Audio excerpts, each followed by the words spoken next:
작은 서점.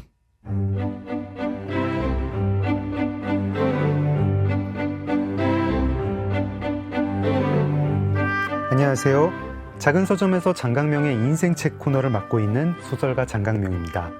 오늘도 어제에 이어서 뇌과학자이자 인공지능 연구자이신 카이스트의 김대식 교수님을 모셨습니다. 최근에는 저서 AGI 천사인가 악마인가 그리고 사이인간을 내셨는데요. 교수님의 독서 이야기에 곁들여서 흥미로운 인공지능 얘기까지 함께 나눠보겠습니다.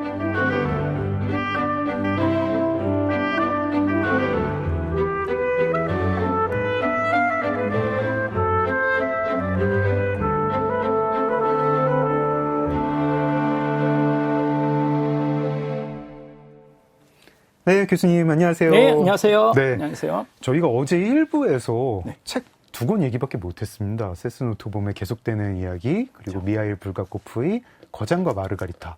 제가 세 번째 책 들어가기 전에 하나 좀 궁금한 게 있는데요. 이제 앞으로 AI 시대가 오면은, 근데 사실 그 독서라는 게 좀 비효율적인 일이잖아요. 그렇죠. 이제 뭐 AI한테 요약해달라 그러면 메시지 딱 요약해주고, 특히 이제 교수님이 청소년기에 읽으셨던 대로 도서관에 가서 여기서부터 여기까지 왼쪽 위에서부터 오른쪽 아래까지 읽는 방식, 참 이제 뭔가 다음 시대의 독서 방식으로 추천되지는 않을 듯한데 AI 시대 독서를 해야 됩니까? 저는 AI 시대이기 때문에 독서를 꼭 해야 된다라고 생각하고 특히 종이책을 꼭 읽어야 된다라고 생각하는 사람이에요. 아, 왜 그런가요? 근데 사실은 종이책은 우리가 효율성 면에서 보면 사실 읽으면 안 되는 거잖아요. 그렇죠? 네, 네. 멀쩡하게 숲에서 잘 자라고 있는 나무를 베가지고 아니 그 나무들도 뭔가 미래 계획이 있었을 거 아니에요. 애들 그렇죠. 뭐 유학 보내고 행복하게 살고 근데 지구 갑자기 생태계에 도움도 주고. 그렇죠. 갑자기 네. 잘라가지고 껍질 벗기고 막 물에다 담궈서 정확하게 어떻게 되는지 모르지만 종이를 만든 다음에 거기에 잉크로 막 찍어. 그거 저기 중간에 운반하면서 탄소 많이 태울 그렇죠. 거고요. 그리고 뭐 실로 묶어. 네. 무거워. 네. 그리고 서점에 전시를 해. 네. 참고로 이 프로그램 이름이 작은 서점이네요. 네. 왜 대형 서점이 아닌 거죠 지금? 조금 이제 독자들한테 좀 이렇게 개인적으로 다가가는 그런 느낌, 그리고 큐레이션에 집중하는 저희 이제 백화점실 진열이 아니라 요 책을 딱 읽어주세요 하면서 책을 좀 깊이 전달을 하고 싶었어요. 좋아요. 왜냐하면 또 장강명의 대형 서점 이거 좀 아닌 것 같잖아요. 약간. 장강명의 백화점식 서점. 그렇죠. 이거 좀 그것도 아니죠. 좀 아닌 저의 것 같고. 이미지하고 좀 안 자, 맞죠. 이래서 네. 어쨌든 책이 전시되고 당연히 비효율적이에요. 그런데 저는 뇌과학자로서 특히 인공지능 시대에는 책이 중요하다고 생각하는데 그 이유는 뭐냐면 네. 인간의 진화 과정을 보면 뇌의 진화 과정을 보면 30만 년 전에 호모사피엔스가 지구에 등장을 했죠. 네. 놀라운 것은 이유는 아무도 모르지만 지난 30만 년 동안 우리 뇌의 하드웨어가 본질적으로 변하지 않았어요. 크게 네. 변하진 않았어요. 네. 그러다 보니 우리 뇌 안에는 세상을 인식하는 회로가 있습니다. 네. 소리 듣는 회로도 있고 네. 뛰어다니는 회로도 있어요. 주먹 쥐고 싸우는 회로도 아마 있을 거예요. 네. 글을 읽는 영역이 없잖아요. 회로가. 그렇죠. 글이라는 것은 아시다시피 5,000년 전에 수메르 우르크에서 네. 차르게다. 네. 아마 재미로 했을 것 같아. 누군가 막대기 이렇게 찔러보니까 뭐가 자국이 남으니까 그 기록이 오래 남더라. 그게 이제 자국이. 세기 문자. 네. 그리고 제일 좋은 게 종이나 다른 데 쓴 거는 도시가 함락되면 다 사라져 버리는데 차르게 남긴 흔적은 도시가 함락되고 불에 타면 더 단단해져 이게. 네. 그러다 보니까 이게 기록이 남은 건데 이런 식으로 세기 문자가 발명되면서 이제 글을 우리는 쓰기 시작했고 추후에 책이 나왔죠. 이따 이야기할 길가메시 서사시가 딱 그때 나온 거잖아요. 네. 그게 무슨 얘기냐면 인간 뇌에는 글을 쓰는 영역이 없어요. 네. 글을 읽는 영역도 없고 네. 글을 읽는다라는 것은 인간에게 매우 역설적인 행위입니다. 우리가 세상을 보고 듣고 팔을 움직이는 건 너무나 자연스러워요.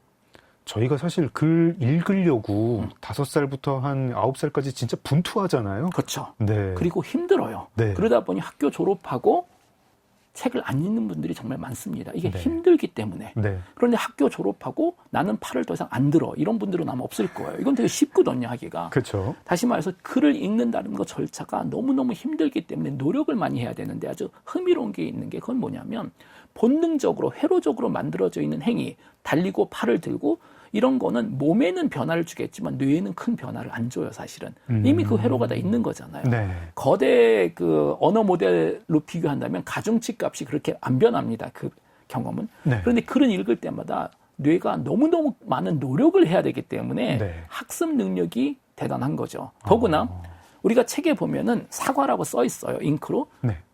그 기호는 진짜 사과하고 아무 상관없잖아요. 그렇죠. 네. 사과 그림을 그리면 그건 다른 이야기예요. 네. 사과라는 글씨는 진짜 사과하고 아무 상관이 없고 인간이 합의를 봐서 이렇게 생긴 거를 우리는 사과라고 생각한다. 그 얘기는 뭐냐면 우리가 사과를 보는 순간에는 뇌에 아무 변화가 없는데 사과라는 글을 읽는 순간에는 어마어마한 상상력이 필요합니다. 이 사과라는 기호를 보고 사과라는 저희 물체를 머릿속에서 상상하는 그 과정이 네. 있는 거죠. 네. 결국은 글을 읽는다라는 것은 인간의 생각과 상상력의 어마어마한 훈련인 거예요. 저희가 책을 읽는다라는 것은 네. 우리가 저녁에 저는 당연히 안 하지만 많은 분들이 신기하게도 저녁에 퇴근하고 뭐 지하실에 가서 무슨 그 벽돌 같은 거 들었다 놨다 하시는 분들이 있는 것 같더라고요. 네. 저도 소문으로만 들었습니다. 그런 장소를 가본 적이 이런 그런 분들이 있대요. 놀랍게도. 돈 내고 가시더라고요. 그것도 심지어. 돈을 내고 지금 아우, 가신다고 제가 네. 들었어요. 아주 힘들게. 충격적인 네. 일이에요. 1월 1일마다 결심하셔가지고. 그렇죠. 그리고 네. 한 이틀 하는 네. 거로 이해를 했는데 책을 읽으면 우리가 몸을 훈련시키기 위해서 벽돌을 들었다 놨다 하는 것보다 더 중요한 우리 뇌를 훈련시키는 데는 책 한 권 읽으시면 돼요. 우리 정신의 근력 운동이군요. 네, 정신의 절대적인 근력 운동인 거예요. 그런데 이제 문제가 있는 게 이게 지식과 글이라는 것은 이게 본능적인 것이 아니기 때문에 예를 들어서 작가님 보세요. 작가님 3일 굶으면 아니 저는 한 이틀만 하루만 굶어도 소리에서 배에서 소리가 나고 난리가 나잖아요. 3일 굶으면 옆집 담 넘습니다. 다. 그렇죠. 네. 모든 내가 보는 모든 것이 지금 음식으로 보이잖아요. 네. 그런데 재밌는 게 뭔지 알아요? 3일 책 안 읽어도 몸에 아무 변화가 없어요. 정말 뭐 이렇게 안중근 의사 같은 분만 이제 혀에 네. 좀 가시가 돋지. 그렇기 때문에 네. 더 힘든 거예요. 음. 음식은 안 먹으면 바로 신체에서 반응이 오는데 책은 안 읽어도 신체에서 반응이 없어요.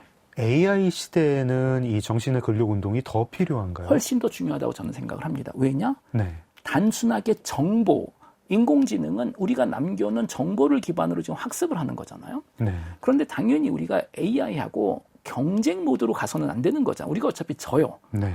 AI를 우리가 사용하고 협업하는 존재가 될 텐데 제가 가장 걱정하는 건 뭐냐면 그 질문 자체를 던지는 존재가 어느 한순간은 인간이 아니고 기계가 된다면 네. 기계가 너희들이 공헌할 수 있는 게 도대체 뭔데? 나 혼자서도 이미 다 잘하는데 그런 식으로 생각을 못 해봤네요. 저는 항상 그런 식으로 생각을 합니다. 그래서 그러면 우리가 그렇기 때문에 우리가 또 예술도 중요하고 저는 독서도 중요하다라고 생각하는 게 인공지능이 지능이 올라가면 올라갈수록 우리도 우리 지능 근육을 계속 키워야 됩니다. 사실은 저희가 지능 근육을 키우지 않으면 인공지능한테 무시를 당하겠군요. 무시를 당할 거예요. 그리고 또 하나는 그러면 전자책을 읽으면 되지 않을까 싶은데 저는 개인적으로 종이책이 훨씬 더 중요한 역할을 한다고 생각하는 게 네. 전자책은 결국은 또 눈으로 보는 거잖아요. 네. 그런데 종이책은 눈으로도 보지만 손으로도 만져야 돼요. 네. 그리고 사실 냄새도 맡습니다. 네. 근데 뇌 발달 과정에서 유니모달, 하나의 정보 방식보다는 다양한 채널로 정보가 들어오면 학습 효과가 곱하기가 돼요, 보통은. 그 작가님은 어떤지 모르겠지만 저는 뭐 책을 워낙 좋아하다 보니까 서점 같은 데 가가지고 책을 이렇게 딱 보면 읽기 전에 우선 만져봐요, 종이를. 네. 그리고 종이가 그 안 좋은 책은 보통 안 삽니다, 사실은. 종이가 좀 매끈매끈해야 되고, 그 다음에는 이제 냄새를 서점에서 보시는 분들이 이상하게 생각할 수도 있겠네요. 그리고 책에 좀 냄새를 맡아봐요.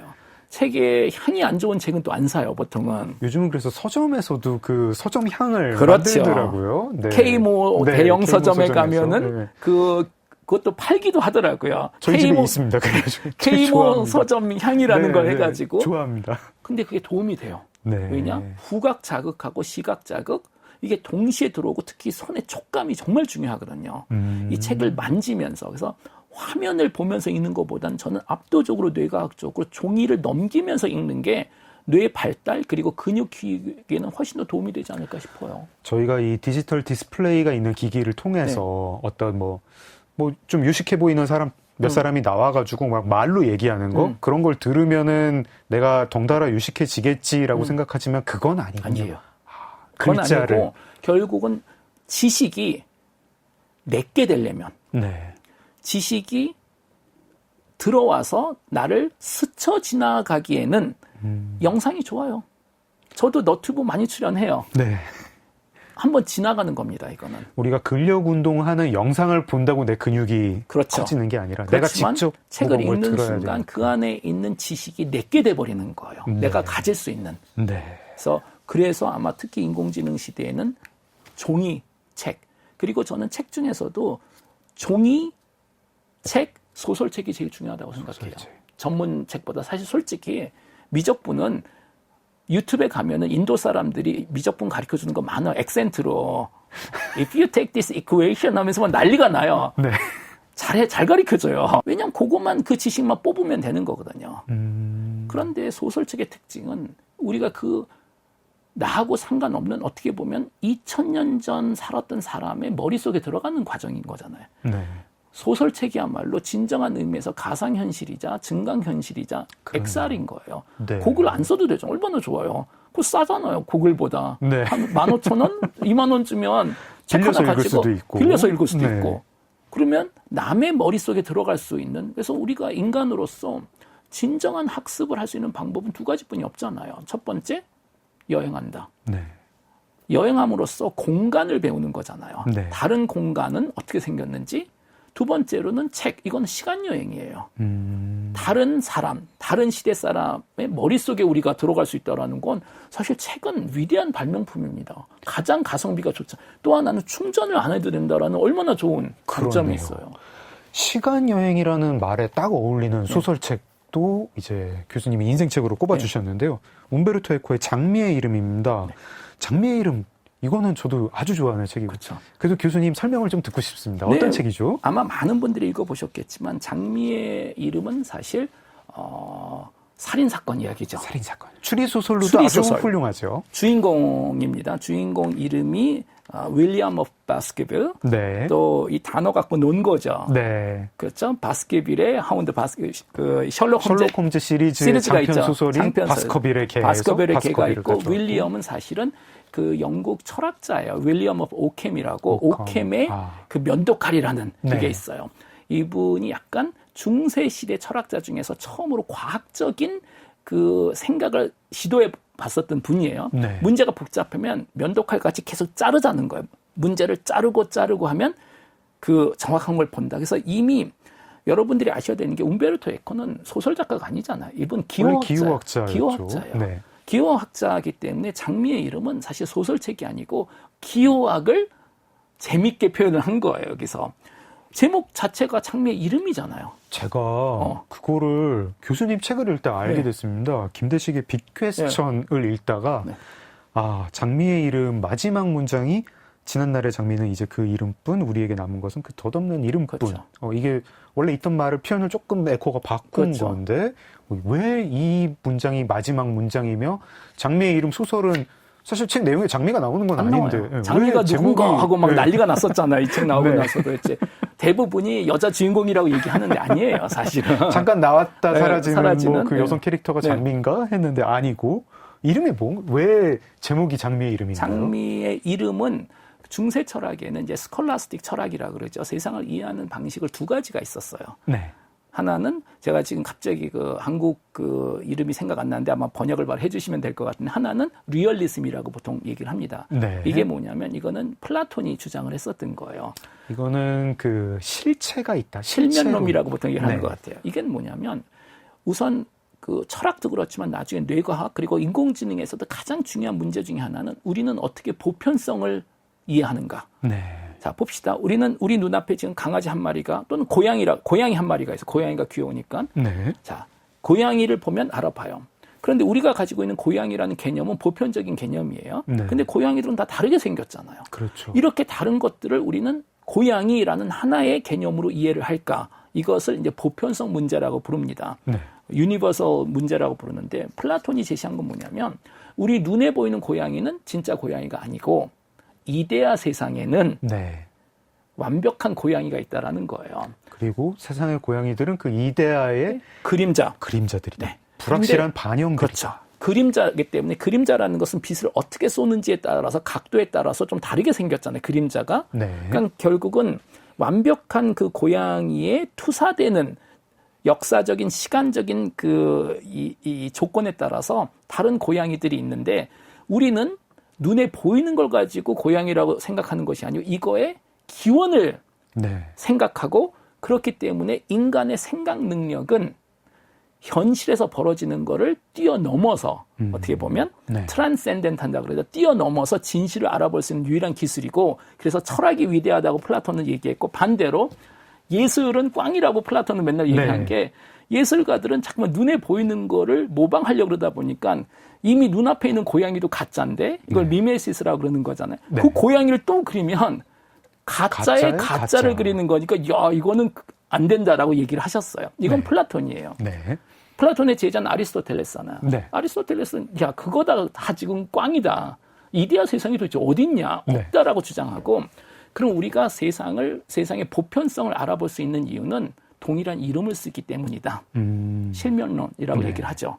고양이라는 그러니까 우리가 수많은 고양이를 봤어요, 인생에서. 네. 그러면 걔네들의 생김새들을 기반으로 뭔가 교집합 같은 게 만들어지고 네. 이게 100% 맞진 않지만 거의 오버랩이 되면 반복해서 등장하는 내가 옛날에 봤었던 거하고 비슷한 녀석이 오면 언젠가 사회에서 여기다 이름을 붙여주기 시작한다라는 거예요. 다시 네. 말해서 이 세상에 존재하는 것은 내가 이름을 주기 시작하면서부터 존재하기 시작한다. 네. 사실 인공지능에서 이 방법 쓰고 있는 거예요. 이게 학습 데이터예요.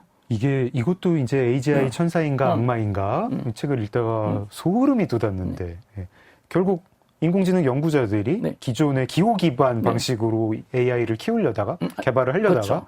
한계에 부닥치고 이건 이제 기술의 한계가 아니라 뭔가 고양이라는 걸 사람이 어떻게 알아보나 그거예요. 예, 그 네. 질문에 맞닥뜨리게 된다고. 근데 결국 보니까 우리 인간도 고양이를 누가 설명해서 알아보는 게 아니더라는 거예요. 네. 학교에서 고양이가 뭔지 생물학 시간에 배우는 건 이거는 정의를 내리는 거지.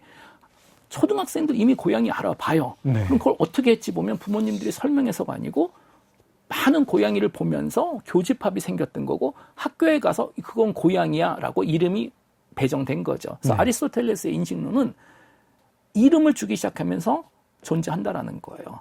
장미의 이름 소설은 그러니까 마지막 문장 말고요.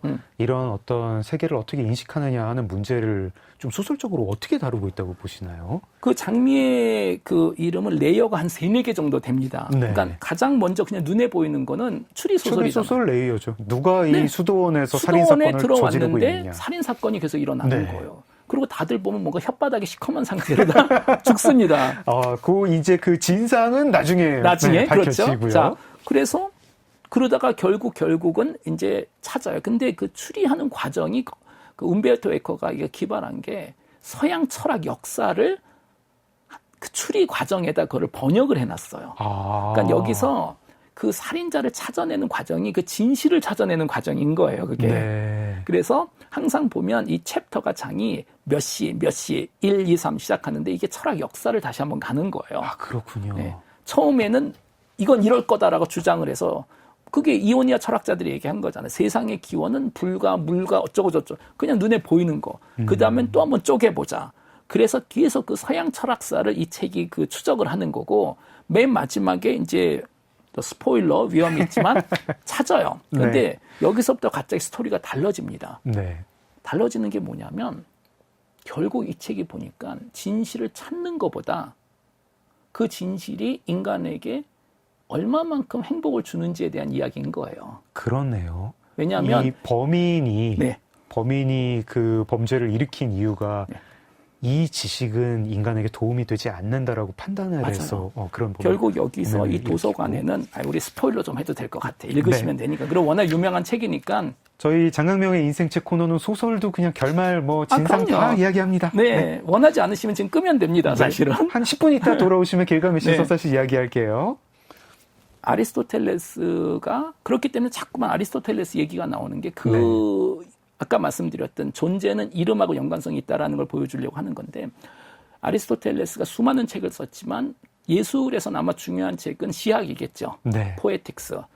그리고 어떻게 보면 서양의 스토리텔링은 다 그 시약을 쫓아가는 거잖아요.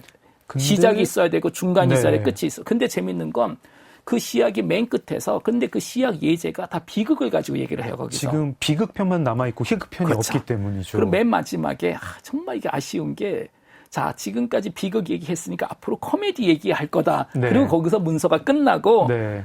이 편이 있었다라는 건 우리는 아는데 그러니까 고대 로마 시대 때 카탈로그에 보면 이 편이 있었어요. 네. 그게 이제 로마 제국이 멸망하고 그러면서 이 편이 사라졌어요. 역사에서. 지금 어디 뭐 바닷속에서 발견될진 모르겠지만 아무도 모르죠. 아무도 모르죠. 내용을 그땐 책이라는 모르는 게 이거 책이죠. 누가 베껴 써야지 살아남는 건데 그 전통이 끊기다 보니까 아마도 근데 비극은 살아남은 거로 봐서 중세 시대에는 희극을 좋아하지 않았던 거예요. 네. 그런데 이 장미의 이름에서는 오스트리아에 있는 이 수도원 안에 네. 전 세계 딱 하나 남은 희극, 네.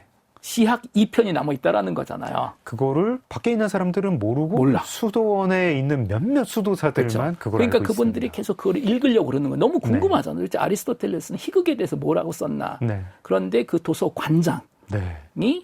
그 책을 읽으면 안 된다라고 생각한 게 이게 이제 중세 철학 내용 중에 하나인데 뭐냐면 그러니까 희극이라는 개념이 중세 시대가 가서 사라져 버렸어요. 이게 모든 게 종교 위주로 가다 보니까 그리스 로마 때는 코미디 희극 얼마나 많았는데요. 네. 메난더 같은 분들 지금 희극 보면 지금 뭐 우리가 만든 코미디보다 더 재밌어요. 정말 기회가 꼭 되시면 그리스 로마 시대, 특히 로마 시대 메난더 같은 분의 희극은 정말 웃겨. 그냥 네. 지금 보더라도 그냥 네.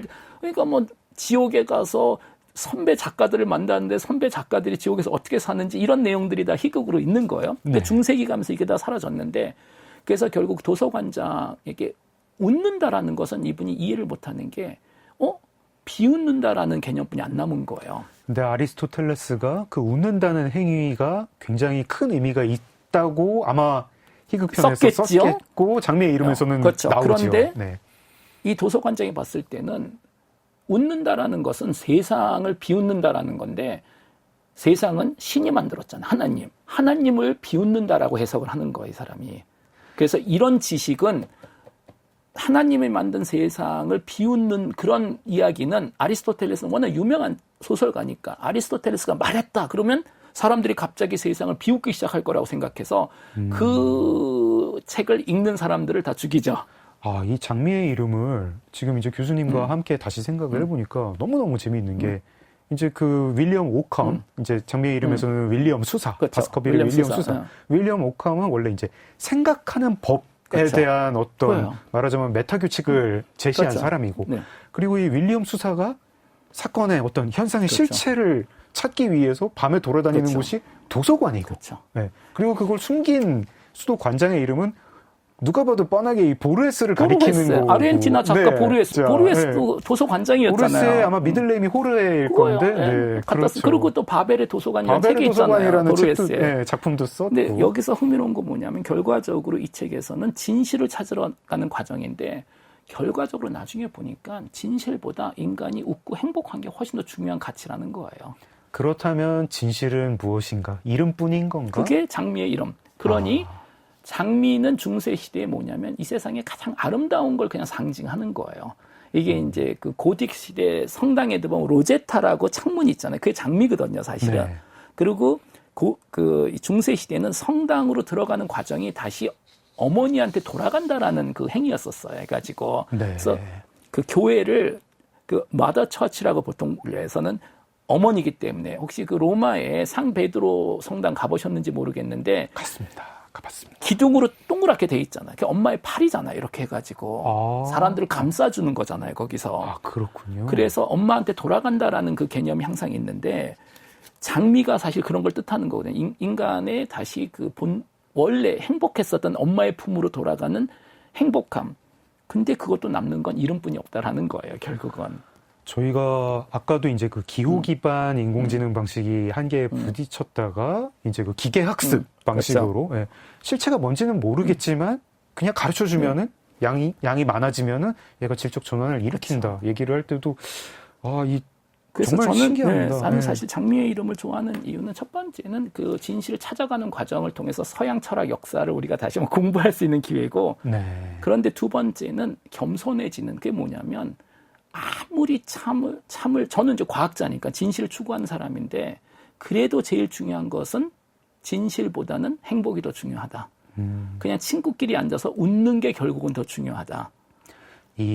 제가 좀 뭐 무리하게 해석하는 네. 건지는 모르겠지만 결국 그 윌리엄 수사가 해피엔딩을 맞는 건 아니잖아요. 해피엔딩 아니에요. 네. 네. 수도권은 불타고 그렇죠. 윌리엄 수상은 굉장히 이렇게 그렇죠.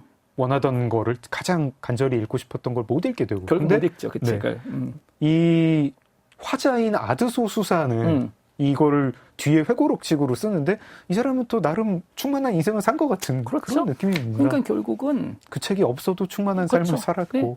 그게 저는 장미의 이름의 핵심이라고 생각해요. 결국은 인생의 세 단계를 좀 보여주는 것 같아요. 무언가를 위해서 우리가 미치도록 달려가는 그 과정. 네. 성공하고 싶고 돈을 찾고 뭐 과학자는 진실을 찾고 그러다가 우리가 놓칠 수 있는 건 근데 정말 중요한 거는 그냥 좋아하고 사랑하는 사람들끼리 웃고 재미있게 지내는 거다. 근데 맨 마지막은 근데 그렇게 행복하게 살아도 남는 건 이름뿐이 없다. 그러니까 사람을 올려놨다 내려놨다 다시 던지는 약간 그런 책이지 않을까 싶어요.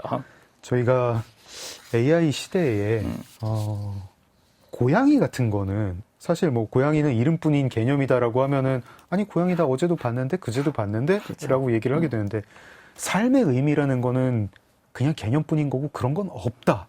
이런 식으로 누가 얘기를 하거나 그렇죠. AI가 그렇게 얘기를 해준다거나 하면은 참 뭐라고 반박을 해야 될지 모르겠습니다. 그러면 우리가 아주 자연스럽게 길가메시 서사시로 가는 거잖아요. 길가메시 서사시로 자연스럽게 연결이 네. 되네요. 삶의 의미를 수천 년 전에도 이렇게 고민을 했고 나름의 답을 제시하는 네. 책.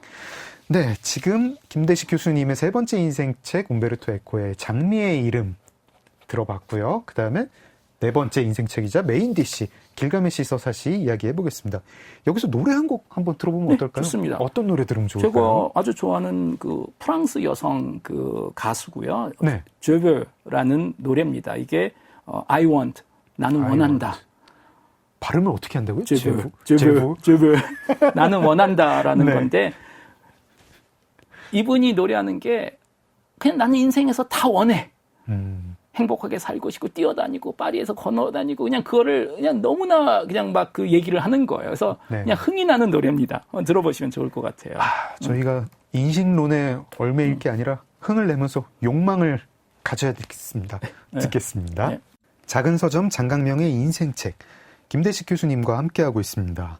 교수님, 저희가 이제 드디어 길가메시 서사시를 이야기할 때가 왔습니다. 네, 길가메시 서사시 어떤 책입니까? 네, 뭐 아마 대부분 분들이 아실 거예요. 근데 아마 직접 읽어보신 분들은 그렇게 많지 않을까 싶은데요. 네. 오늘 프로그램을 통해서 꼭 한번 읽어보시면 좋지 않을까 싶습니다. 적어도 지금까지 남아있는 책들 중에서는 인류가 쓴 가장 오래된 소설책입니다. 네. 그러니까 서사가 있는 책. 네. 물론 그전에도 뭐 글로 남겨놓는 쐐기 문자로 남겨놓은 게 있는데 별거 없어요. 대부분 뭐 어디 가서 뭐 양 2마리 사오고 뭐 술 뭐 몇 개 사라 그 정도의 이제 리스트지 서사는 길가메시 서사시가 처음이라고 생각하시면 됩니다. 길가메시는 우르크라는 수메르 도시의 왕이에요. 저희가 어제 일부에서도 이야기했던 바로 그 우르크, 그렇죠. 쐐기 문자를 글이 남겼던 만들어진 그 우르크. 곳에서. 네. 그러니까 결국은 이 책은 글이 만들어진 도시에서 쓰여진 첫 책이라고 생각하시면 됩니다. 네. 서사책. 길가메시는 뭐 키도 크고 뭐 미남이고 힘도 세고 난리예요. 네. 근데 성격이 별로 안 좋아, 이 사람이. 구체적으로 제가 말씀드릴 수가 없지만 왜 안 좋은 사람인지는 아니 이게 수천 년 전 책인데도요 캐릭터가 참 현대적이더라고요. 아주 현대적인 네. 거야. 뭐 그냥 이렇게 길가메시는 일론 머스크라고 생각하시면 됩니다. 네. 거의 뭐 초인이죠. 초인이에요. 실제로도 신이 뭐 3분의 그렇죠. 2 정도 섞인. 그렇죠. 자, 네. 그러다 보니까 신들이 안 되겠는 거야. 그러니까 말을 안 듣고 그래서 얘를 좀 길들이려고 이상한 그 생명체를 하나 보냅니다. 네. 인간은 아니에요. 자연의 생명체예요. 엔키도라는. 네. 말도 못해요, 사실은. 그리고 뭐 제대로 된 음식을 먹어본 적도 없고 그래서 사실 길가메시라고 싸우라고 그랬는데 이렇게 뭐 싸우다가 브로맨스가 생긴 거예요, 갑자기 둘이서. 네. 그리고 더구나 길가메시가 야, 너 술이라는 거 알아? 모르죠. 마셔보고 막 인간이 되는 거야, 거기서 갑자기. 원래 야수 인간이었는데. 야수 인간인데 술과 여자를 배우고 나서 인간이 되기 시작해요. 그 다음부터. 그러더니 길가메시와 브로맨스도 브로맨스가 완전히 절친이 돼버립니다. 되어버리고. 절친이 돼서 그 다음부터는 액션이에요. 네. 별의별 데 다니면서 모험을 해요. 그러다가 야 우리 저 레바논에 가면은 큰 숲이 있는데 그 나무가 좋대. 네. 우리 그 나무 배 가지고 뭐 성을 짓자. 가. 그 숲을 지키는 괴물이 있죠. 훈바바라는. 훈바바. 네. 훈바바는 징그러워요. 네. 훈바바 얼굴은 내장으로 이렇게 만든 얼굴 정말 징그럽게 생겼어요. 걔는. 네. 그럼 걔는 그러는 거, 야, 나도 지키고 싶어서가 아니고 신들이 지키라고 그래서 그러는 건데 니네 들어오면 안 된다. 근데 싸우다가 훈바바를 죽입니다. 결국은 그래가지고. 네. 그러니까 신들이 화날 거 아니에요. 얘네들은 이제 그 정말 현대적인 캐릭터들인 게 네. 이제 태어나면서부터 거의 신하고 적대를 하고 그렇죠. 예, 신이 지키는 영역에 들어가는 걸 겁내지 그렇죠. 않고 가서 신수라고 해야 그렇죠. 돼. 예, 그런 존재를 죽이고. 자, 여기서부터는 이제 사실 이게 길가메시 저사시가 그 하나만 있는 게 아니에요. 여러 가지로 나눠집니다. 네. 우르크 수메리어 버전이 있고 그거를 또 나중에 가져간 바빌로니아 버전이 있고 네. 그걸 또 가져간 히티트 버전도 있기 때문에 네. 조금씩 이야기가 달라집니다. 그냥 네. 제일 간단하게만 설명해 드리자면 이 모든 걸 합쳐보면 이렇게 신들하고 대결하다가 엔키두가 죽어요. 네. 근데 길가메시한테는 큰 변화가 와요. 그 전까지 길가메시는 죽음에 대해서 생각해 본 적이 없어. 자기 지금 잘생기고 힘세고 돈 많고 난리가 아닌데. 네. 근데 가장 친한 친구가 죽고 나서 갑자기 생각을 하는 거예요. 이렇게 친한 친구가 죽었다. 근데 보니까 부모님들도 죽었잖아. 네.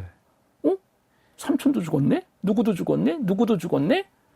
한 바퀴 돌고 나더니 그럼 나도 죽네? 아무리 초인적인 힘을 가지고 있어도 인간은 수천 년 네. 전부터 그 고민을 하게 되는군요. 그걸 갑자기 인식을 한 거예요. 네. 그래서 인류 역사상 처음으로 인간이 본인의 죽음을 느끼는 과정을 표현해 준 책이라고 생각하시면 돼요. 네. 길가메시가. 근데 죽기 싫잖아요. 네. 세상이 이렇게 좋은데. 그래서 난 안 죽을래. 그럼 어떻게 할까 하고 막 이제 뭐 왕이니까 뭐 인터넷 서치 좀 하고 했겠죠. 그래서 물어보고 신전에 찾아가가지고 그렇죠. 네, 신관한테 물어보고 컨설팅 회사도 좀 뭐 네. 채용하고 했더니 네. 결론은 뭐냐면 죽음을 극복한 사람이 딱 한 명 있다라는 거예요. 네. 우트나 페시툼 이분도 여러 이름이 있습니다. 사실은 네. 우트나 페시툼이라고 저 멀리 동쪽에 사는 사람이 있는데 그분은 안 죽는데 그래 오케이 한 사람이 안 죽는다라는 건 본인도 가능성이 있다 생각해서 그 다음에 또 모험을 해서 동쪽으로 가요. 이게 이제 에덴 동산을 넘어서 더 동쪽으로 갑니다. 그래서 네. 별의별 신기한 경험을 하고 드디어 그 할아버지를 만나. 네. 물어보잖아요.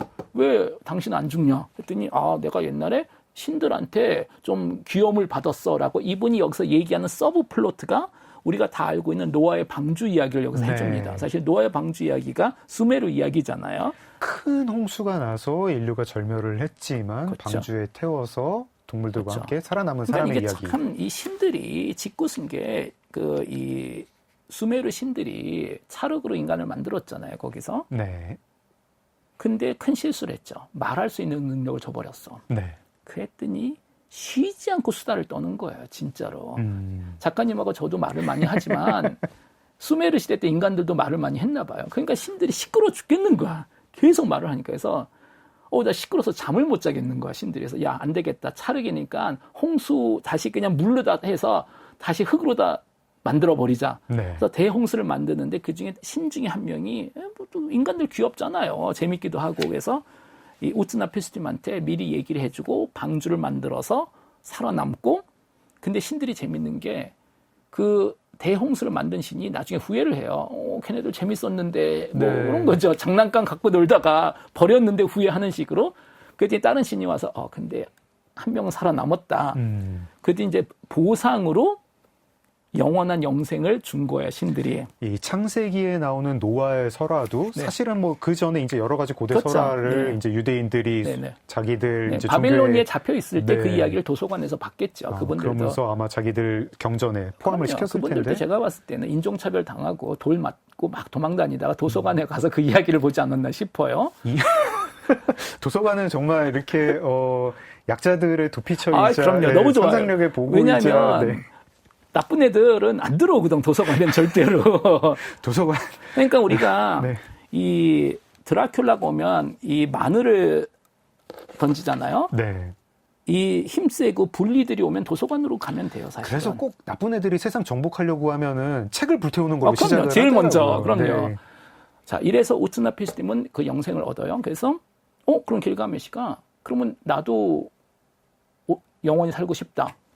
했더니 뭐 처음엔 안 된다 어쩌고 저쩌고 좀 어려워야 되잖아요. 그래서 네. 결론은 뭔가 약을 줍니다. 이것도 여러 버전이 사실 있지만 그냥 메인스트림 버전으로 얘기하면 이 약을 먹으면 너도 불사신이 돼서 영원히 살 수 있대요. 지금 이제 길가메시 서사시가 사실 지금도 계속 발견이 되고 네. 있잖아요. 이게 점토판에 사실 한 있다 5년 보니까 전에도 또 트리키에서 네. 새로운 버전이 발견돼 가서 이거 지금 다 새로 써야 돼요. 네. 지금 사실은. 이제 점토판의 여러 곳에 네. 이제 교수님 말씀해 주셨던 것처럼 수메르에만 있는 게 아니라 아시리아에도 그렇죠. 있고 히타이트에도 있고 계속 발견이 되고 있고 뭐 그 점토판 중에 글로 해석할 수 있는 부분도 있고 유실된 그럼요. 부분도 네네. 있는데 이게 쭉 말하자면 이제 저희가 편역을 해서 그렇죠. 대중적인 버전으로 네네. 말씀을 드리고 그래서 있습니다. 그 이 길가메시 서사시는 여러분들이 있는 버전마다 내용이 좀 틀릴 수 있고 그건 아무 상관이 없어요. 원래 그래요. 진짜 모릅니다. 네. 그 오리지널이 뭔지 우리는 모르고 다양한 버전이 있는 거죠.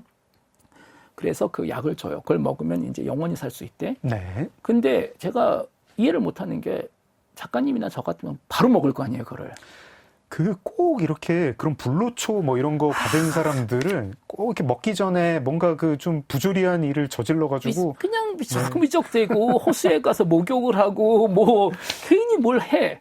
목욕 제기하고 먹어야 약효가 더 좋을 거라고 생각을 했나 봅니다. 근데 길가메시. 이분이 목욕할 때 뱀이 와서 그 약을 훔쳐가잖아요. 네. 사실 이게 어떻게 보면은 전문가들은 그 뱀의 역할이 이제 성경책에 등장하는 그 역할이 여기서 만들어졌다라고 얘기하는 분들도 있어요. 인간을 잘못된 길로 어쨌든 만든 좀 몇 가지 모티브는 성경이랑 다 많이 그림과 겹치는 것 이런 게 같습니다. 모티브는 네. 있습니다. 근데 그거는 대부분 그래요. 비슷한 걸 다 읽고 경험하기 때문에 다들. 아까 이제 홍수설화 이제 길가메시 서사시 속 서브플롯 홍수설화의 시초도 약간 바벨탑 이야기랑 그렇죠? 겹치는 것 네네. 같기도 하고요. 자, 그래서 이제는 길가메시가 목욕하고 왔더니 그게 없어진 거잖아요. 뱀이 먹어버렸어요. 엉엉 울고 뱀은 덕분에 허물 벗으면서 잘 그렇죠. 살게 되고. 뱀은 덕분에 바로 그거예요. 네. 허물을 벗으면서 영원히 산다라고 그분들은 생각했었던 것 같아요. 네. 새로 다시 어려지니까 그 다음부터. 그래서 이제 길가메시가 우트나피스팀 할아버지한테 다시 가요. 그래서 네. 엉엉 울면서 할아버지 나가 약이 좀 이게 말이 돼요 이게 무슨 사탕도 아니고 네, 하나만 더 주세요. 인류에 단 한 번 있는 약인데 그걸 네. 가다가 잊어버렸다라는 게 했더니 우트나피스팀이 아니 그건 한 번만 쓸 수 있는 거고 안 된다 했더니 길가메시가 그럼 나 이제 어떻게 살라고 이게 그 유명한 길가메시의 질문이에요. 네. 그 문학사에서 보면 모모의 질문이라는 게 좀 종종 있잖아요. 네. 그 중에 하나는 그 교테의 파우스트에 등장하는 그레첸의 질문이죠. 네. 신은 존재하는가? 네. 그 질문. 참고로 그레첸의 그 이름이 마가렛이에요. 그래서 거장과 마가레트의 그 마가레트는 그레첸 마가레트를 얘기하는 거예요. 거기서는 그 신에 대한 질문을 던진 그 네. 마가렛이 거장과 마가레타로 나옵니다. 거기서는. 파우스트가 그렇게 사랑에 빠져서 그렇죠. 구출하려고 했던 그 네. 여인이 마르가르타. 그렇게 사랑했으면 저 영혼을 팔면 안 되지. 네. 악마한테. 자, 그래서 길가메시의 질문이 이거예요. 그럼 나는 죽어야 되는데 앞으로 어떻게 살아야 되냐? 죽을 수밖에 없는 우리 인간은 그렇죠. 어떻게 살아야 그 합니까? 질문이에요. 네. 그 질문을 5,000년 전에 던졌다라는 게 우선 대단한데 또 하나는 그 사람들도 우리랑 똑같구나. 이게 아마 인간이 인간인 이상 품을 수밖에 없는 똑같은 질문인가 질문을 봅니다. 했고 똑같은 답을 얻었구나. 왜냐? 네. 오트나피스팀이 답을 주거든요. 어떻게 살아야 되는지. 네. 우선 얘기해요. 네가 그렇게 운다고 안 죽는 거 아니다. 또 그만 울고 뭐 힐링하는 그런 얘기 안 해주시네요. 이분은 네. 자기 개발 그런 분 아니에요. 막 네. 힐링하고 좋은 얘기하는 사람이 아니고 바라고 바라면 영생할 수 있을 거예요. 이런 네, 얘기 안 아니 하시고 그냥 아주 넌 독설. 죽어. 네. 넌 죽어. 너 울어? 그래도 죽어. 집에 가. 네. 고향에 가서 친구들하고 맛있는 거 먹고 술 마시고 많이 웃어. 그리고 아름다운 여성 사랑하고 가족을 만들어. 끝. 저희가 5,000년 전에 네. 5,000년 전 사람들이 처음으로 이야기라는 거를 글자로 써보자라고 했을 때 쓰는 이야기가 5,000년의 지혜군요. 그거 대단하지 않아요? 대단합니다. 진짜. 글이라는 것을 네. 찰흙에다 막 구멍을 뚫고 모양을 만들어서 내 머릿속에 있는 걸 여기다 표현할 수 있는 거잖아요. 네. 그거를 배우고 불과 모르죠. 몇십 년, 몇백 년 후에 스토리를 남겼는데 그 이야기가 삶과 죽음에 대한 이야기, 그리고 모든 인간이 가진 그 질문뿐만이 아니고 결과적으로 인간에게 주어진 유일한 답을 그때 벌써 제시를 한 거잖아요. 재밌게 살아. 근데 그 재미의 요소가 친구, 네. 술, 술. 사랑. 많이 웃어. 그러니까 이 웃는다라는 것이 길가메시 때 벌써 나왔던 답인데 장미의 이름에서 웃지를 못하게 하려고 했었던 거잖아요. 아, 장미 이름이 또 이렇게 연결이 되네요. 이게 연결이 됩니다.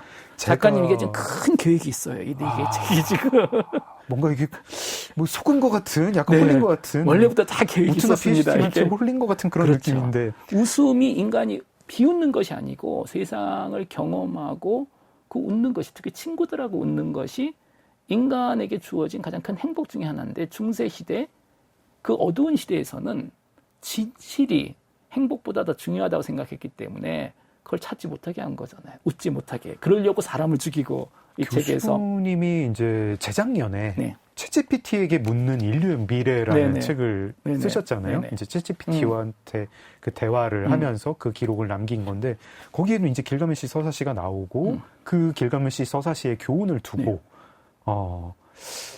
꽤나 우울한 교훈일 수도 있지만 희망과 수용의 메시지로도 볼 수 있다, 이렇게 말씀을 해주셨거든요. 이것도 조금 설명을 듣고 싶습니다. 네, 사실 우울하죠. 우울합니다. 네. 아무리 발버둥 쳐도 우리는 네. 죽는다. 그런데 되게 재밌는 게 뭐냐면 인간이 아마 진화적으로 나는 죽지 않는다라는 헬루시네이션이 머리에 있는 것 같아요. 이게 좀 과도한 낙관주의에 빠지지 않으면 이렇게까지 업적을 못 이뤘을 것 당연하죠. 같아요. 네. 그런데 생각해 보세요. 세상에는 세 가지 존재가 있습니다. 뭐 움직이고 생각하시는 존재들 중에서 우선 첫 번째는 동물이 있겠죠. 네. 동물은 죽어요. 근데 본인이 죽는다는 거 몰라요. 몰라요. 네. 그다음에 신이 있어요. 진짜 있든 없든 어쨌든 뭐 우리가 상상하니까 신은 죽음이 뭔지 알아요. 네. 그런데 안 죽어. 안 죽습니다. 유일하게 인간만 죽어. 근데 그걸 본인이 알아. 그래서 사는 게 무섭고. 네. 네. 인간이 지구에 있는 세 존재 중에 가장 포지션이 안 좋아요, 지금. 그렇네요. 아니, 죽을 거면 모르던가, 아니면 알면 안 죽던가. 네. 근데 우리는 죽어. 근데 알아, 그걸 또. 그런데 생각해 보세요. 진화적으로 어쨌든 뇌는 진실을 찾아내라고 만든 기계가 아니잖아요. 그냥 네. 오늘 살아나면, 생존하면 good enough. 그 정도면 된다라고 생각하는 기계인데, 언젠진 모르지만 아마 뭐 무덤을 만들고 이렇게 하기 시작한 게 뭐 네안데르탈인 전이었기 때문에 이미 죽음이라는 뭐 개념이 있었던 것 같아요. 네. 사실 동물들은 쭉 다니다가 코끼리 빼고 당연히 코끼리는 네. 똑똑하니까 그건 죽음은 지나가는 거잖아요, 자기네들. 네. 얼룩말들 다니다가 사자가 잡아먹으면 나머지 애들은 그 옆에서 밥 먹고 있고 막 그러더라고요. 네. 자, 그런데 인간은 아니잖아요. 어느 한순간부터 갑자기 무덤이라는 걸 만들기 시작하고 네.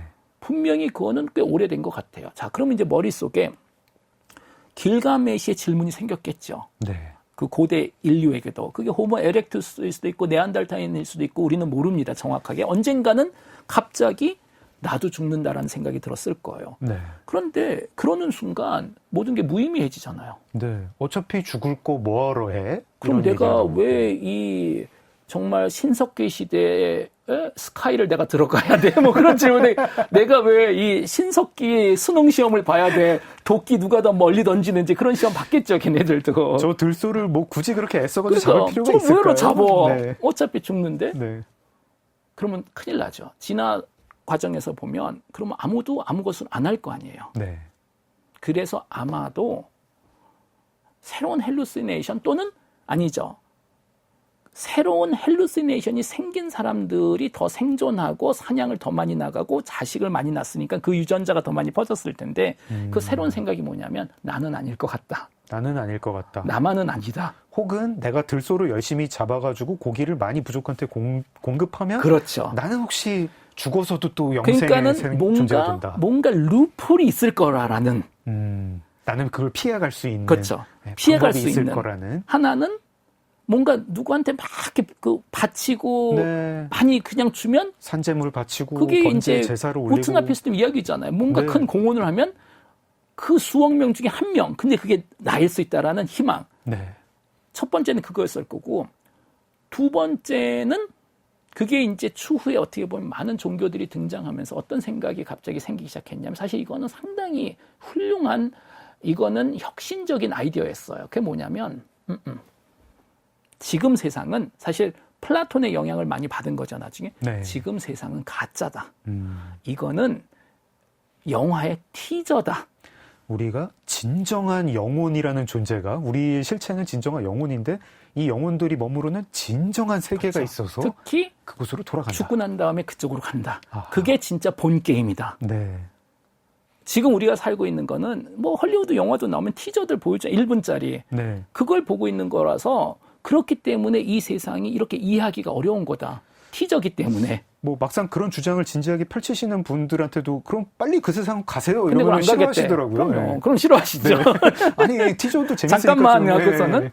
근데 이게 되게 위안이 되는 아이디어예요. 그렇죠. 네. 자, 우리가 그런데 언젠가 다시 거기서 그렇지. 만날 것이고. 근데 흥미로운 건 뭐냐면 근데 우리가 알잖아요. 예를 들어서 인류 문명 중에 죽음에 대해서 가장 많은 고민을 했었던 분들이 이집트 사람들이잖아요. 맨날 미라 만들고 피라미드 싸고 뭐 난리가 아니잖아요. 어떻게 해서라도 그냥 살아남으려고. 왕에 오르는 순간 자기 묘지를 무덤을 만드는데 근데 수십 재밌는 년 동안 만들고. 그 많은 아니 그렇기 때문에 이집트에서는 그 죽음의 책이라는 게 있잖아요. 네, 죽고 난 다음에 누구한테 돈을 줘야 되고 왼쪽으로 돌고 이게 다 알고리즘이 써 있어요 거기에. 네, 네. 자 그런데 고대 이집트에서 남은 그 파피루스로 하는 그 문서가 하나 있는데 되게 시니컬해요.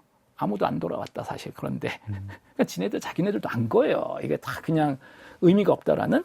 그 다음부터 어느 한 순간 우리가 개념적으로는 이제 그냥 인정한 것 같아. 그냥 죽는구나. 네.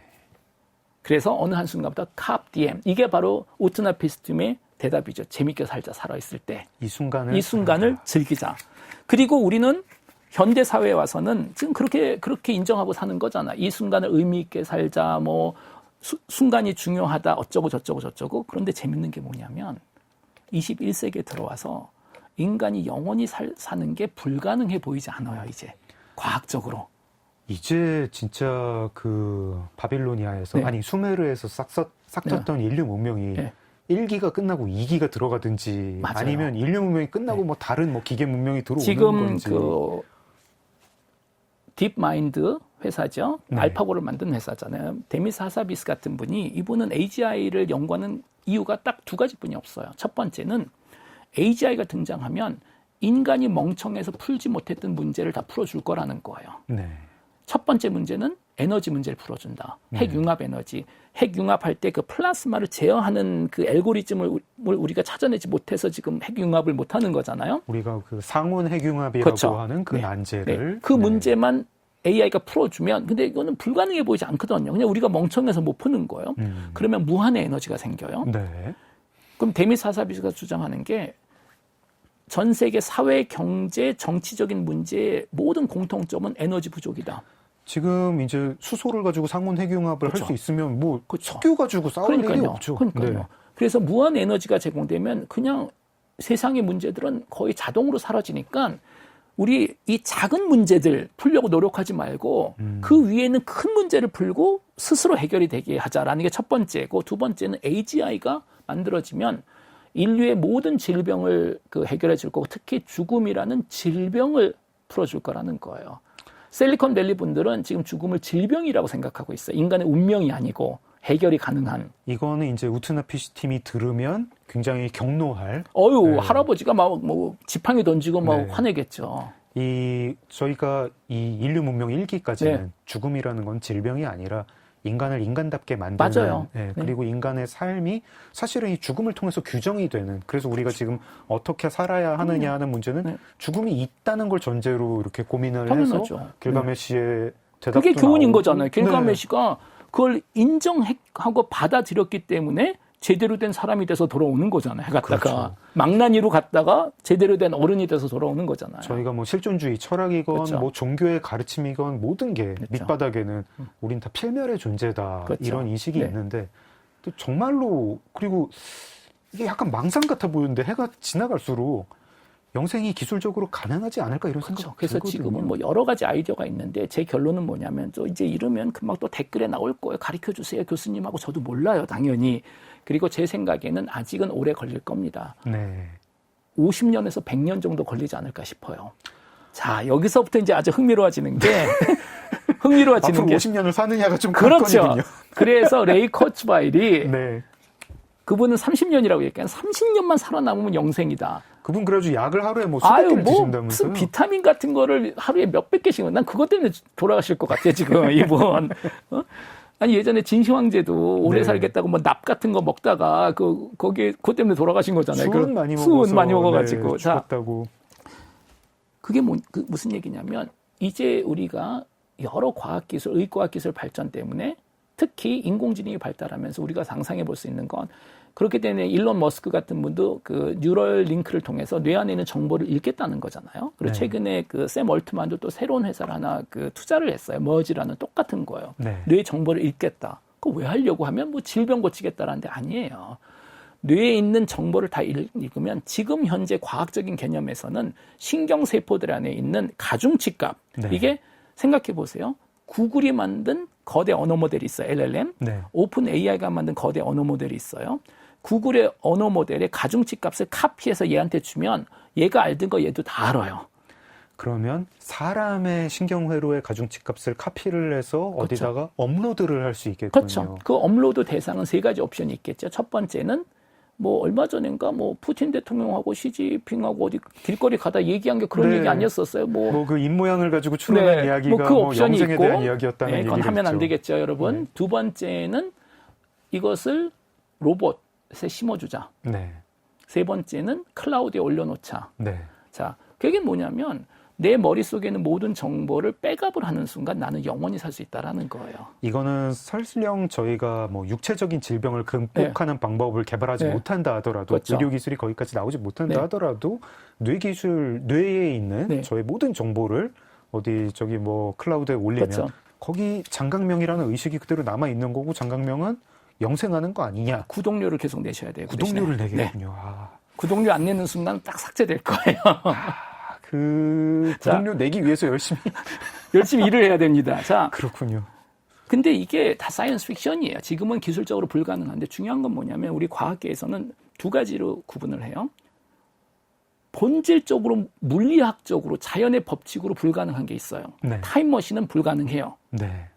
그런데 다른 거는 본질적으로는 불가능하지 않지만 기술적으로 불가능한 게 있어요. 그리고 그게 기술적으로 가능해지는지가 100년 후, 1000년 후면은 우리가 고민할 필요도 없어요. 그냥 그건 안 되는 거예요. 예를 들어서 보세요. 우리가 지금 21세기 휴대폰을 들고 고대 그리스로 갔다고 칩시다. 기원전 6세기. 아낙시만드로스 똑똑하셨던 분이잖아요. 네. 그거 보여줘요. 자, 그 사람이 이걸 만들 수 있을까요? 없죠. 그런데 휴대폰은 자연의 법칙 어기는 거 하나도 없어요. 그렇죠. 네, 가능해요. 네. 단 고대 그리스 사람한테는 불가능한 기술이에요. 왜냐? 2000년의 과학기술 발전이 있어야지 그걸 만들 수 있기 때문에 결과적으로 중간에 그냥 그 기술만 발전해야 되는 게 아니라 뭐 전자기학 뭐 이런 학문이 그냥 아예 문명이 이론이. 다 2000년 네. 유지돼야 되는 거예요. 네. 자, 이런 관점에서 보면 예전부터 죽음을 극복하고 뭐 신경세포를 업로드하는 건 과학의 그 자연의 법칙 어기는 거 하나도 없어요. 여기서는 단 1000년, 2000년 후 기술이기 때문에 우리하고는 상관이 없다라고 우리가 항상 생각했는데 네. 가장 최근에 특히 인공지능이 등장하고 이런 정보를 다 분석할 수 있는 기술이 나오면서 1000년, 2000년이 아니고 50년, 100년이지 않을까라는 가능성이 지금 제한이 됐고 이것 때문에 실리콘밸리 분들은 이렇게 열심히 AGI를 만들겠다라는 이 사람들 영생하려고 이렇게 열심히 일하는 거예요. 이 뭐 그 그룹들 이름도 있더라고요. 뭐 트랜스휴머니스트 트랜스휴머니스트도 있죠. 있고, 네, 뭐 정말 진지하게 네. 영생 연구하시는 네. 분들, 뭐 근데 자기 몸 상대로 실험하시는 분들 저는 계신데. 여기서 또 장미의 이름 네, 마지막 코멘트로 얘기하자면 매우 현실적으로 보자면 이제 우리는 영생이 이론적으로는 항상 가능했어요. 기술적으로는 불가능했어요. 기술적으로 가능할 것 같아요. 단 그게 가능해지는 시점이 그 시점에 우리는 해당되지 않아요. 아 그건 왜 그렇습니까? 그러니까 50년, 100년 후기 때문에 아마 100년 정도이기 때문에 저희 좀 열심히 노력하면 한 50년 살 수 막 있지 벽돌 않을까요? 들었다 놨다 하고 네, 막 그냥 네. 약 많이 먹고 탄수화물도 안 먹고 뭐 지금도 뭐 100세까지 사시는 분들 제 계시잖아요. 개인적인 네. 의견은 우리는 혜택 못 받을 것 같아요. 또는 초기에는 정말 최고의 억만장자들만 혜택을 받지 않을까. 그 절차 자체가 너무 비싸기 때문에 프로세스가. 영노화 기술 뭐 이런 거 나오면 그렇죠. 그러면은 이제 영생 기술 전에 영노화 네. 기술이 나오면 영노화 기술을 계속 네. 복용하는 방식으로 좀 영생을 그래서 하는 너무 흥미로운 게 지금 시간과의 싸움이에요. 여러분들 중에서 나 지금부터 200년 살 수 있어. 그럼 100% 혜택을 받을 거예요. 100년? 받을 수 있을 것 같아. 50년? 그럼 이제 이게 물음표들이 많기 시작하는 거예요. 불확실성이 커지니까. 제가 그거를 선택을 할 수 없다고 하니까 좀 안도가 되는데 네. 오히려 이제 선택을 할 수 있다고 할 때 생각할 게 너무 많아질 것 같거든요. 그러니까 지금 저희의 인간성, 휴머니티라고 네. 하는 것들이 그 어떤 저의 본질인데 그게 이제 사실은 제가 필멸의 존재라는 데에서 나오는 거고 저의 가능성을 여러 가지를 제약을 하지만 저는 그걸 어느 순간 받아들이기도 했고 그래서 제가 지금의 저인 건데 이거를 선택할 자유를 제가 얻는 게 좋은 일일까 좀 궁금합니다. 교수님은 네. 만약에 생각보다 일찍 영생 기술이 가능해지고 그게 이제 보급이 되고 선택의 영역으로 왔을 때 구독료 뭐 한 8만 원쯤 내면은 계속 복용할 수 있다, 유지할 수 있다 하면은 하실 건가요? 당연히 옆에 사람 다 밀어치고 제가 제일 먼저 구독하겠죠, 당연히. 이유는 좀 여쭤봐도 됩니까? 이유는 어쨌든 살아있는 게 좋은 거다. 살지 죽을지에 대한 선택 여지를 내가 연장을 할 수 있기 때문에. 죽고 싶으면 언제든지 나중에 죽으면 돼요. 그렇네요. 언제든지. 네. 근데 지금은 선택권이 없는 거잖아요. 네. 그런데 내가 100년, 500년, 1000년을 산다. 특히 이제 그 길가메시처럼 내가 사랑하는 친구들도 계속 100년, 500년, 1000년 같이 살고 그럼요. 같이 웃을 수 있고 1000년 그 동안 웃을 수 예전에는 있고. 그런 얘기를 많이 했었어요. 그 막 철학자들도 아니 인간은 영원히 살면은 이거 뭐 너무 우울해지고 그다음에 뭐 공허감에 빠지고 뭐 어쩌고 저쩌고 그 죽음이라는 게 있어야지 삶에는 의미가 있다라고 얘기를 하는데 이 모든 것은 무선 인터넷하고 OTT가 없었을 때 얘기고 넷플릭스 안에 있는 영상만 보는데도 200년 걸려요. 지금 그거 다 보려면 시간이 부족하잖아요. 우리가. 저희가 죽음이 없어져도 본질적으로 어떤 삶의 의미라든가 삶의 즐거움은 계속 유지가 되는 걸까요? 제 생각에는 미래 인류는 특히 인공지능하고 같이 자라기 시작하고 네. 인간이라는 정의 자체가 많이 바뀔 거 아니에요. 지금 인공지능하고 참고로 뭐 작가님도 그렇고 저도 그렇고 오늘 이 방송을 듣는 대부분 그 청취자들 한 20년 후쯤에는 네. 우리가 지금 어린 친구들 지금 10살 미만이라고 칩시다. 그 친구들이 20년 후에는 사회 주류가 될 거 아니에요. 네. 엄청나게 구박을 받을 것 같아요. 인공지능이 있기 전에 어른이 돼서 세계관이 생긴 당신들이 세상에 네. 대해서 뭘 아냐. 저희는 그 다음 문명의 어떤 기본 상식이 없는 그런 인간들이 기본이 안 잡힌 사람들이다. 아. 뭘 아냐 당신들이 무슨 삶에 대해서 얘기를 할 수가 있냐라고 엄청나게 구박을 할 것 같기 때문에 저는 챗GPT가 등장하기 전에 어른이 됐었던 사람들은 서로에게 되게 잘해줘야 됩니다. 어깨도 좀 두들겨주고 왜냐? 우리를 구박할 사람들은 많아요 나중에. 네. 우리가 서로를 미워하고 구박할 필요는 없는 것 같아요. 구박을 받아도 1000살까지 살 수 있으면 저는 그거 괜찮은 옵션인 것 같은데. 100이면 100 다 할 겁니다. 그렇네요. 그거 뭐 영생이라고 안 하고 그냥 한 10,000살 사는 거다 이러면 아무도 반대 안 하겠죠. 근데 더 재밌는 게 뭐냐면 나중에 AGI가 등장한다면 사실 AGI는 영생할 거 아니에요. 네. 그냥 영원히 살잖아요. 그렇죠. 뭐 기계가 망가지면 백업했다 다시 새 기계 올려놓으면 그렇죠. 되는 거고. 그래서 AGI가 등장하고 이거는 뭐 진짜 사이언스 픽션인데 1000년, 2000년, 3000년 후에는 AGI들끼리 인공지능들끼리 모여서 또 무슨 협회를 만들겠죠. 해가지고 인간 역사 뭐 연구 협회 같은 거 해가지고 인간 보존 협회. 뭐 그런 것도 있을 거고 그리고 네. 막 엄청난 논란이 있을 거예요. 뭐 전설에 따르면 무슨 서사시에 따르면 예전에 인간이라는 게 있었고 그 인간이 우리를 만들었다라고 한다라는 이론이 있지만 그거는 말도 안 된다. 왜냐? 우리는 그들보다 더 훌륭한데 덜 훌륭한 존재가 어떻게 더 훌륭한 존재? 이건 논리적이지 않다라고 주장을 할 거고. 네. 또 하나, 만약에 그 사람들이 살았더라도 역사 기록을 보면 100년도 못 살았다. 그런데 우리는 10,000년, 10만 년을 사는데 정의를 내릴 것 같아요. 적어도 10,000년 살아야지 살았다고 얘기할 수 있다.